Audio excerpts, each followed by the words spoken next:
نحمده ونصلي على رسوله الكريم اما بعد فاعوذ بالله من الشيطان الرجيم بسم الله الرحمن الرحيم رب اشرح لي صدري ويسر لي امري واحلل عقدة من لساني يفقهوا قولي۔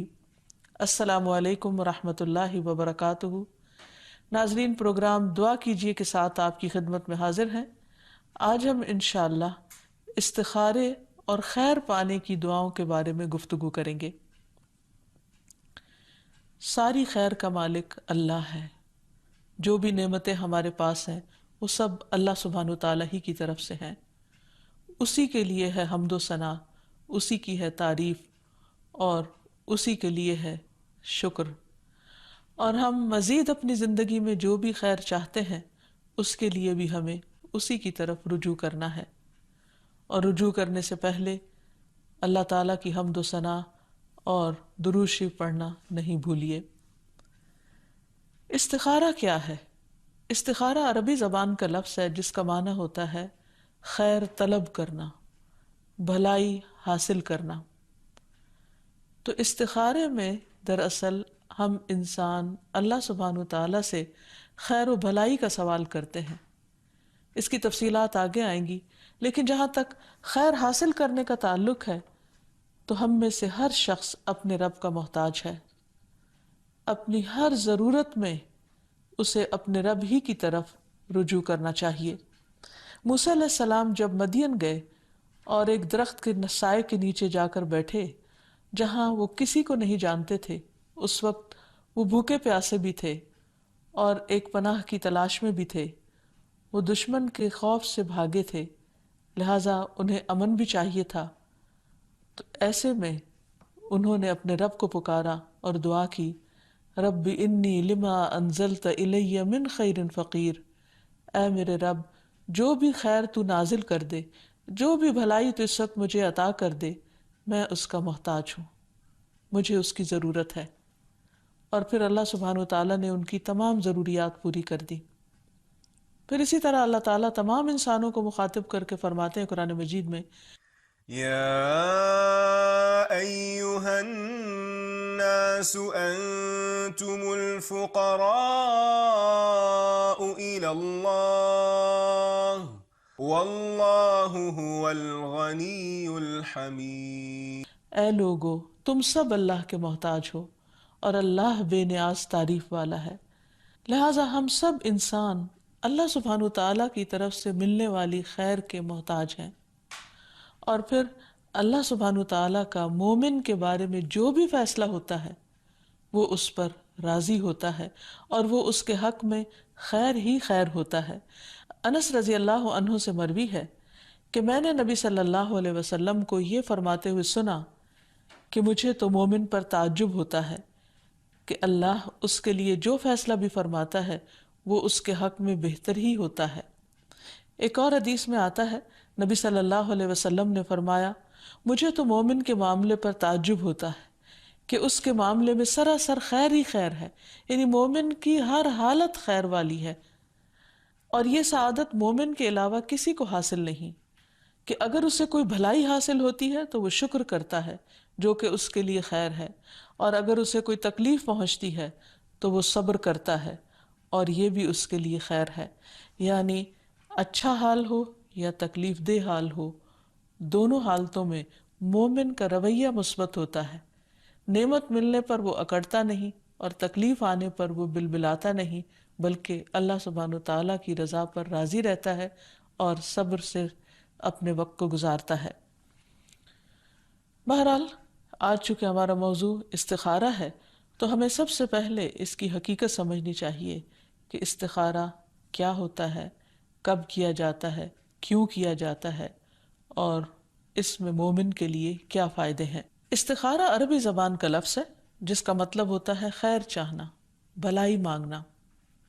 اس میں انسان اللہ سبحانہ وتعالیٰ سے دعا کرتا ہے، وہ مسنون دعا جو نبی صلی اللہ علیہ وسلم نے سکھائی، اور اس کے ذریعے اللہ تعالیٰ سے خیر و بھلائی چاہتا ہے، اور اس میں کہتا کیا ہے کہ اے اللہ، اگر فلاں کام میری دنیا اور آخرت کے لیے بہتر ہے تو اسے میرے مقدر کر دے، کیونکہ کامل قدرت صرف تجھی کو حاصل ہے، اور اگر یہ کام میری دنیا اور آخرت کے اعتبار سے اچھا نہیں تو اس کو مجھ سے پھیر دے اور مجھے اس سے پھیر دے۔ سوال یہ پیدا ہوتا ہے کہ انسان کو اس دعا کی کیا ضرورت ہے یا استخارہ کرنے کی کیا ضرورت ہے؟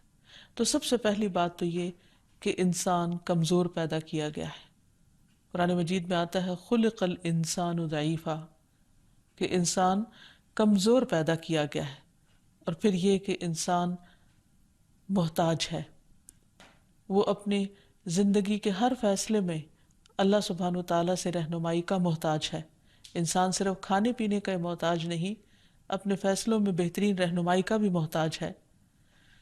پھر یہ ہے کہ انسان چاہتا یہ ہے کہ اپنی آخرت کو مد نظر رکھ کر دنیا کے کاموں میں فیصلے کرے، تاکہ وہ چیز جو صرف اس کی دنیا نہیں اس کی آخرت کو بھی بہتر بنائے، اس چیز کو اختیار کرے تاکہ وہ اس کے لیے ہمیشہ ہمیشہ کی خوش قسمتی کا ذریعہ بنے۔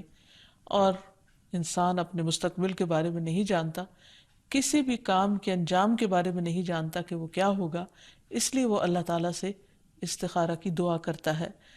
پھر اسی طرح انسان یہ بھی سمجھتا ہے کہ فیصلے تو حق کے ساتھ اللہ تعالیٰ ہی کرتا ہے، لہٰذا وہ اپنی کوشش کرنے کے بعد جب اللہ تعالیٰ سے دعا کرتا ہے کہ اب میرے حق میں تو بہتر فیصلہ فرما اور مجھے صحیح رہنمائی فرما، تو یہ بندے کے لیے انتہائی اطمینان کا باعث ہوتی ہے۔ انسان چونکہ جلد باز ہے، بعض اوقات انسان کے اوپر اس کے نفس کی خواہشات غالب آ جاتی ہیں، بعض اوقات انسان کسی چیز کو جلد حاصل کرنے کی کوشش کرتا ہے، خواہ وہ طریقہ غلطی کیوں نہ ہو، اور اس طرح وہ اپنے انجام کے اعتبار سے ایک خطرناک غلطی کر بیٹھتا ہے۔ تو جب انسان صبر سے کام لیتا ہے، سوچ سمجھ کر فیصلہ کرتا ہے، اور کسی بھی اہم کام میں فیصلہ کرنے سے پہلے اللہ تعالیٰ سے دعا کر لیتا ہے، تو اس کے اس تمام عمل میں خیر پیدا ہو جاتی ہے۔ اور سب سے بڑی بات یہ کہ نبی صلی اللہ علیہ وسلم نے صحابہ کو خود استخارے کی تعلیم دی ہے اور اس کا طریقہ سکھایا ہے۔ آپ صلی اللہ علیہ وسلم استخارہ میں پڑھی جانے والی دعا کی باقاعدہ تعلیم دیتے تھے، جیسے قرآن مجید کی کوئی سورت سکھائی جاتی ہے۔ اس سلسلے میں جابر بن عبداللہ کی روایت ہے کہ رسول اللہ صلی اللہ علیہ وسلم ہمیں اپنے تمام معاملات یعنی اہم معاملات میں استخارہ کرنے کی اسی طرح تعلیم دیتے تھے جس طرح قرآن کی کوئی سورت سکھلاتے۔ یعنی استخارے کے چونکہ فائدے بہت زیادہ ہیں، اس لیے نبی صلی اللہ علیہ وسلم نے اس کے لیے بہت اہتمام فرمایا۔ جیسے قرآن مجید پڑھنے، سمجھنے اور اس پر عمل کرنے کے فائدے ہی فائدے ہیں، اسی طرح استخارہ کرنے میں بھی بہت سے فائدے پنہاں ہیں۔ اسی طرح اس لیے نبی صلی اللہ علیہ وسلم نے اس کو بہت زیادہ اہمیت دی۔ اور ویسے بھی یہ ہے کہ استخارہ انسان کو شرمندگی سے بچانے کا سبب بنتا ہے۔ امام ابن تیمیہ کہتے ہیں جو آدمی اللہ سے خیر طلب کرے، مخلوق سے مشورہ کرے اور اپنے کام میں ثابت قدمی اختیار کرے، اسے کبھی بھی شرمندگی کا سامنا نہیں کرنا پڑتا۔ تو استخارے کی مسنون دعا جو ہمیں سکھائی گئی وہ یہ ہے: اللہم انی استخیرک بعلمک واستقدرک بقدرتک واسألک من فضلک العظیم فإنک تقدر ولا اقدر وتعلم ولا اعلم وانت علام الغیوب اللہم ان کنت تعلم ان هذا الامر خیر لی فی دینی ومعاشی وعاقبت امری او قال فی عاجل امری وآجلہ فاقدرہ لی وان کنت تعلم ان هذا الامر شر لی فی دینی ومعاشی وعاقبت امری او قال فی عاجل امری وآجلہ فاصرف عنی واصرفنی عنہ واقدر لی الخیر حیث کان ثم ردنی بہ۔ اے اللہ، میں تجھ سے تیرے علم کی بدولت خیر طلب کرتا ہوں، اور تیری قدرت کی بدولت تجھ سے طاقت مانگتا ہوں، اور تیرے فضل عظیم کا طلبگار ہوں کہ قدرت تو ہی رکھتا ہے اور مجھے کوئی قدرت نہیں، علم تجھ ہی کو ہے اور میں کچھ نہیں جانتا، اور تو تمام پوشیدہ باتوں کو جاننے والا ہے۔ اے اللہ، اگر تو جانتا ہے کہ یہ کام یعنی جس کے لیے استخارہ کیا جا رہا ہے میرے دین اور دنیا اور میرے کام کے انجام کے اعتبار سے میرے لیے بہتر ہے، یا آپ نے فرمایا کہ میرے لیے وقتی طور پر اور